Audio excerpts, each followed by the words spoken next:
This is Brother Ron, and welcome to We All Be News Radio and TV, the news-free Dixie for the 21st century.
Greetings, family, and welcome to another wonderful infotainment edition of the Art of It Stinks. June is Black Music Month. It's National Black Music Month. Today's date is June 9th, 2018. Right here, I'm on ground zero for the final resting place of the late, great Johnny Ace. The late, great Johnny Ace was born June 9th, 1929 in Memphis, Tennessee. Now, a lot of y'all out there wondering who was and is Johnny Ace. Well, he was born John Marshall Alexander Jr. to a traveling preacher, one of 11 children. His house, his family home, South Memphis in Soulsville, not that far away from the family home of Aretha Franklin when she was born, still stands to this day. Why does Johnny Ace matter? But Johnny Ace is arguably the first rock and roll star. He's the first rock and roll star. That's right, boys and girls, scholars and laymen.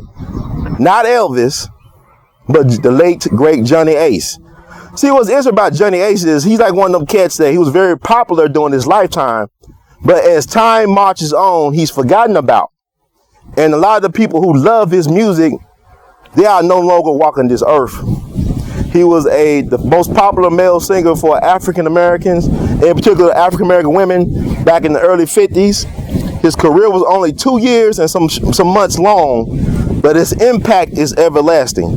Let me just tell you a quick synopsis about why we should always remember and pay homage to the late, great Johnny Ace. He was a high school dropout, Booker T. Washington High School in South Memphis.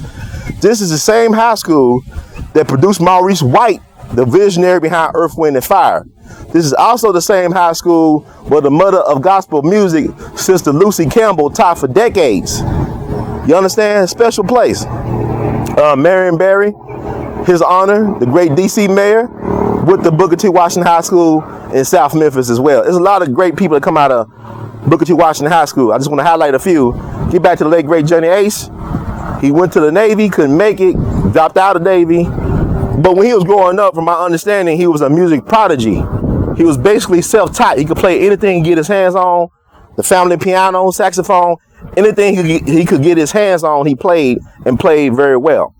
So getting back to Johnny Ace, he dropped out of high school, went to the Navy, couldn't make it in the Navy, came back to Memphis, joined a group and started hanging out on Beale Street, the world famous Beale Street, which is ground zero in a lot of ways for black music.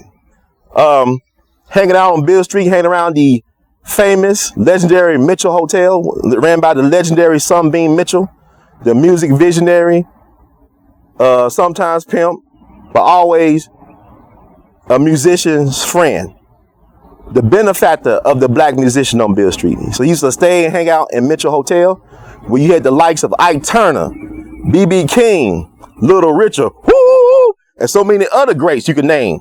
They hang around the hotel as well, playing all-night jam sessions eating all you can eat chili.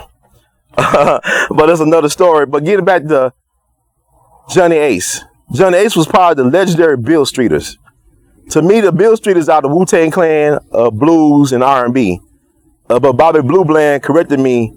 It's more like the Wu-Tang Clan was the Bill Streeters of hip-hop. It was a super music group, kind of like LeBron James or Golden State Warriors, what they're doing now.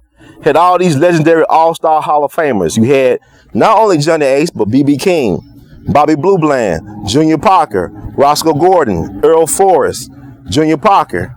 So many phenomenal giants. Johnny Ace break came when Dave Mattis, the sound engineer at WDIA, the first black radio format in any place in the country, took place at WDIA back in 1948.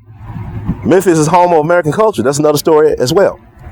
But Dave Mattis wanted to record Bobby Blue Bland for his new record label, Duke Records. Unfortunately, Bobby Blue Bland, or maybe fortunate for history for us, Bobby Blue Bland could not read, not only could not read music, but he could not read. He was functional illiterate. Kind of like R. Kelly was until recently, functional illiterate. So Johnny Ace was given the opportunity to read, and the rest is history. He recorded the song, My Song, which took off, became an instant hit. And like I said, the rest is history. So he was signed to Duke Records. It was taken over by Davis Mattis' partner, Don Roby. Don Roby is an interesting character. He's like a mixture of Suge Knight, Berry Gordy, and Russell Simmons. Like, he was really before his time. He understood the power of black music. He was a great promoter.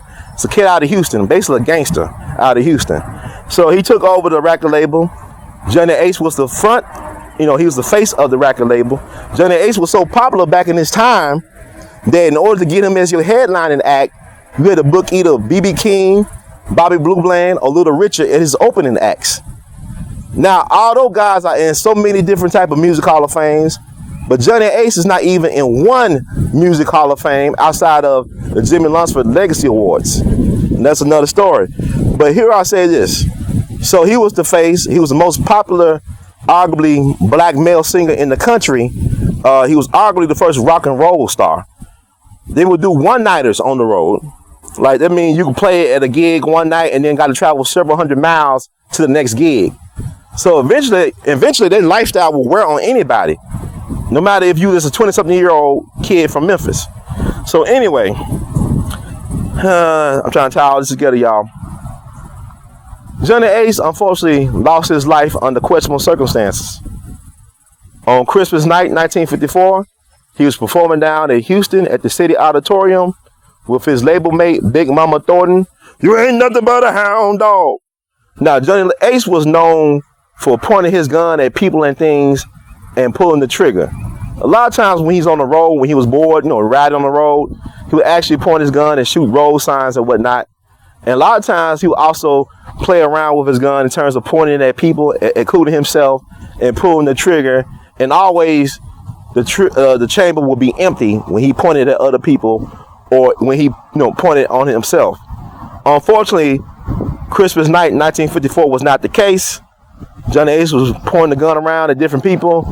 He had on his lap his girlfriend, Olivia Gibbs. Although he was married at the time to his high school sweetheart who was back in Memphis living with his parents, he still had his girls on the side. It's a lifestyle of a musician. It never changed. Some things never change. So he had his girlfriend on his lap. He was in the dressing room pointing the gun around, even pointing at her, scared her a little bit.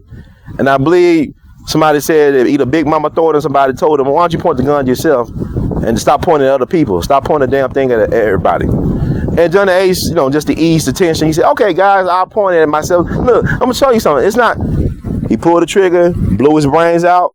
The rest is history. Now, some people say it was foul play. A lot of people would say popular culture says it was Russian roulette, but it was not playing Russian roulette. There was no Russian roulette being played. He was just pointing the gun at people as well as himself, and he was unlucky. Now, I heard different versions of the story where they said Big Mama Thornton took the gun from him and gave it back to him. So some people may assume that foul play was involved because maybe somebody slipped a bullet in the chamber without Johnny Ace's knowledge. Or maybe because he was complaining about his record obligations, contract with the record label, Duke Records. Like, he was getting paid all the money he thought he should get paid. And he started raising hell about that. And maybe Don Roby thought that the best star is a dead star. You can make as much money off you want off the star without them complaining about any goddamn thing. So I don't know. So a lot of people feel like it was an accident, it was foul play, murder, suicide, who knows. But Johnny Ace was just 25 years young when he passed away. His funeral took place January the 2nd, 1955 at Claiborne Temple. It was attended by 5,000 people. Among his pallbearers were the Bill Streeters. What's interesting about Johnny Ace is that he laid the foundation in his short 2 years and several months of a career for what was to come in terms of crossover, in terms of soul, mainstream success for black artists. His biggest hit came after his death. His posthumous hit, Pledging My Love. What made Pledging My Love so unique was the fact that, you know, back in the day, if you look at the movie Cadillac Records and stuff like that, you show how a lot of the best or great black songs were covered by white artists for a white mainstream audience. Instead of selling the original thing, they had a white artist, like let's say Little Richard did Tutti Frutti.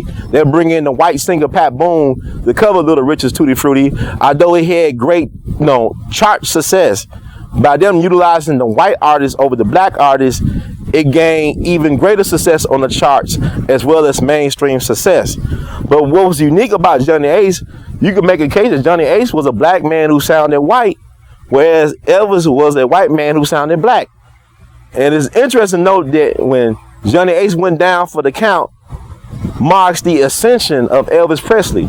Johnny Ace from South Memphis, Elvis Presley from North Memphis. Johnny Ace grew up in a home, in a family home. Elvis grew up in the projects. So it's interesting. But getting back to Johnny Ace, his version of Pledging My Love was so popular, they did better than the white artist versions of the same song. So they really laid the groundwork for the Sam Cookes and the Ray Charles and the things to come in popular music and culture. And he was a pioneer in that, dead at the age of 25. What's interesting, like I said before, Johnny Ace is not in any Music Hall of Fame or note outside of the Jimmy Lunsford Legacy Awards, lifetime recipient. Why is that? Who are the gatekeepers? Who get to decide who's remembered and who's celebrated, who's not? Johnny Ace was more popular in his time than Little Richard and B.B. King at that time when he was alive. Now, 60 years later, he's forgotten about. Only old timers remember Johnny Ace. And when you play his song, My Song, The Clock, Pledging My Love, all these hits, and yet he's wiped away from public or from the national memory, this is insanity. It is time to reinstate the legacy of the late, great Johnny Ace. By the way, there are a lot of tribute songs written and sung in honor of Johnny Ace by black doo-wop groups, by black singers. It was like if Tupac died. It's kind of like that. He had that type of influence over his fellow artists. They did all types of tribute songs to Johnny Ace back in the day. But 60 years later, you never knew he existed. You know what I'm saying? It's kind of like almost like Robert Johnson, who labored in obscurity. He died at the young age of 27. And then decades later, he took the British invasion, the Rolling Stones and the Beatles, and all them guys to remember Eric Clapton, remember the greatness of Robert Johnson, who wasn't that well known during his lifetime, but became phenomenally famous, and in some cases infamous if he made a deal with the devil, according to some people, on the national memory and beyond. So, with that said, I'm here to pay homage to the ancestor of the late great Johnny Ace, John Marshall Alexander Jr. You are a great man. You went through things that a lot of people don't know. You paid a price. You paid a big price. By the way, boys and girls, scholars and laymen, it's in the blood. Johnny Ace's granddaughter is none other than Letticy. Yes, the R&B neo-soul singer Letticy is the late great Johnny Ace's granddaughter. That's musical royalty right there. Or musical royalty, excuse me. But this is why I do what I do.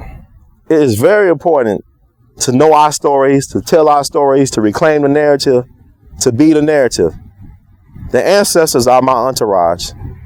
If you believe in the work that I'm doing, if you have benefited, if your loved ones have benefited, if anybody out there has benefited from the work, from my God work that I'm doing, please feel free to spread the good news. Subscribe to the We All Be TV channel. on YouTube, We All Be TV. Support the We All Be information movement. You could donate, PayPal. All that is available. All that is available down in the description box below. Donate to PayPal, a one-time donation, a recurring donation. You can also make a recurring donation through the patreon.com/We All Be channel. You can buy Artivist gear. Check out Artivist art. You can wear my art. You can hang my art. You can even read my art. I have more books coming out, surely. My first book is James Reese Europe, Jazz Lieutenant. The true story of a Black American war hero and music pioneer, the late great James Reese Europe. He is making a renaissance now. You should check that book out. It is on the Smithsonian Institute list for jazz books for kids and young adults. Recommended list. So, I could talk on and on about Johnny Ace and about his contribution. Also, Paul Simon's song, the late great Johnny Ace, is about Johnny Ace. Elvis Presley's last recorded song was Pledging My Love. Is that eerie or is that a coincidence? That's kind of strange, ain't it? These guys career like mirror in a lot of ways each other. And his last song he ever recorded was Pledging My Love. Pledging My Love could also be heard in the original movie Bad Lieutenant with Harvey Keitel towards the end. The original Bad Lieutenant movie, not the one with Nicolas Cage because he owed the IRS money, but the one with Harvey Keitel, the older version. Also, I believe Pledge My Love is played in that Stephen King horror car movie. Is it Christine or Christy or something like that? So, his music is all over the place. Even Louis Armstrong, Aretha Franklin, they all recorded Pledge My Love. So how is it that this guy who left this type of influence? Because I always tell people, you may get more likes than me on social media, but I have more influence. A lot of times, you can be the most influential person and not be the most popular person. But whoever favorite person is, your favorite person was influenced by their favorite person. You know what I'm saying? So you might not dig Johnny Ace, but if you like Sam Cooke, I'm sure that Sam Cooke was influenced by Johnny Ace in some type of way because he came before he opened the door. So anyhow, I'm gonna stop rambling for now. But thank you all for listening. In the words of the great Duke Ellington, we love you madly. Keep on producing and pushing. And we also love you madly, Johnny Ace. May you forever live in our hearts and in your song.